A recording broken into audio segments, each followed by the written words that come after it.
एक कदम सफलता की ओर। रात के अंधेरे में एक दिन तेज बारिश हो रही थी। सड़कें सुनसान थी, सिर्फ स्ट्रीट लाइट की मध्यम रोशनी गिर रही थी। शहर के सबसे पुराने पुल पर एक आदमी खड़ा था, राजीव मेहरा, जो कभी देश का सफल बिजनेसमैन हुआ करता था, लेकिन आज वह सब कुछ हार चुका था। अतीत की परछाई। राजीव का जन्म एक मध्यम वर्गीय परिवार में हुआ था। उसने अपनी मेहनत और बुद्धिमत्ता से एक बड़ी कंपनी खड़ी की थी, लेकिन उसके सबसे करीबी दोस्त और बिजनेस पार्टनर विनीत ने उसे धोखा दे दिया। एक षड्यंत्र के तहत कंपनी का पूरा मालिकाना हक उसने अपने नाम कर लिया और राजीव को कर्ज में डुबो दिया। अब जब उसके पास ना पैसा था और ना ही परिवार, ना कोई उसका सहारा, वह इस पुल पर खड़ा था आत्महत्या करने के लिए। लेकिन तभी एक अनजान बूढ़ा आदमी उसके पास आया और बोला, तुम्हें क्या लगता है कि मरने से तुम्हारी समस्याएं हल हो जाएंगी? राजीव चौंका। उसे उम्मीद नहीं थी कि कोई उस वक्त वहाँ होगा। तुम्हारी असली परीक्षा तो अब शुरू होगी। हार मानने वालों को इतिहास याद नहीं रखती, लेकिन जो गिरकर भी उठे वही तो असली योद्धा होता है। बूढ़े की आंखों में एक अजीब सी चमक थी। वह कुछ ऐसा जानता था जो राजीव नहीं जानता था। रहस्यमय प्रस्ताव। बूढ़े ने एक पुराना कागज राजीव को थमाया और कहा, अगर तुम्हें अपनी किस्मत बदलनी है तो यहाँ जाओ, लेकिन याद रखना, वहाँ पहुँचने के बाद पीछे मुड़ने का कोई रास्ता नहीं होगा। राजीव ने कागज खोला। उसमें एक जगह का नाम लिखा था, सिद्धपुर आश्रम।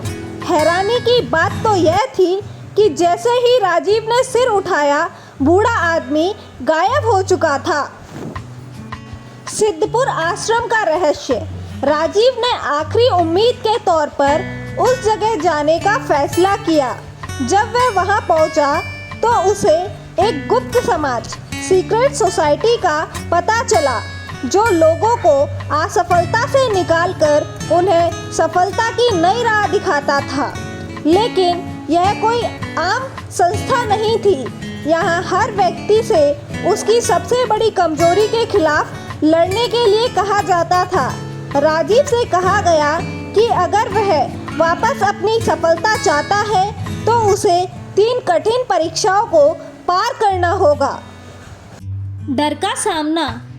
पहली परीक्षा में उसे उस घटना को दोबारा जीना था जिसने उसकी जिंदगी बर्बाद कर दी थी। एक साइकोलॉजिकल ट्रायल में उसे अपने सबसे बड़े दुश्मन विनीत का सामना करना था। वर्चुअल सिमुलेशन में उसने देखा कि कैसे विनीत ने उसे धोखा दिया था। उसका गुस्सा उबल पड़ा, लेकिन उसे सिखाया गया कि सफलता सिर्फ बदला लेने से नहीं बल्कि खुद को साबित करने से मिलती है। दूसरी परीक्षा में उसे बिना किसी पहचान के एक अजनबी शहर में छोड़ दिया गया। उसे बिना पैसे, बिना किसी सहारे के खुद को फिर से खड़ा करना था। राजीव ने छोटी मोटी नौकरियां की, लोगों से बातचीत की और सीख की असली सफलता सिर्फ पैसा नहीं बल्कि आत्मविश्वास और संघर्ष की ताकत से मिलती है। असली खेल। आखिरी परीक्षा सबसे कठिन थी। उसे वापस अपने पुराने बिजनेस की बर्बादी के कारणों को समझकर उसे फिर से खड़ा करने का रास्ता निकालना था। अब वह जान चुका था कि असफलता सिर्फ एक पड़ाव है, अंत नहीं।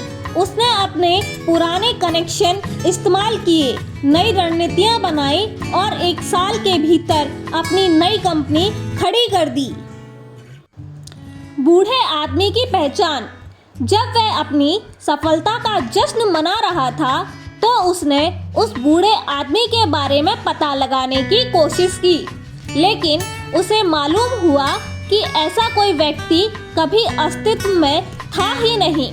शहर में कई लोग दावा करते थे कि जब भी कोई अपनी जिंदगी खत्म करने की सोचता है तो वही बूढ़ा व्यक्ति उसे बचाने आता है और उसे सफलता की ओर एक कदम बढ़ने के लिए प्रेरित करता है।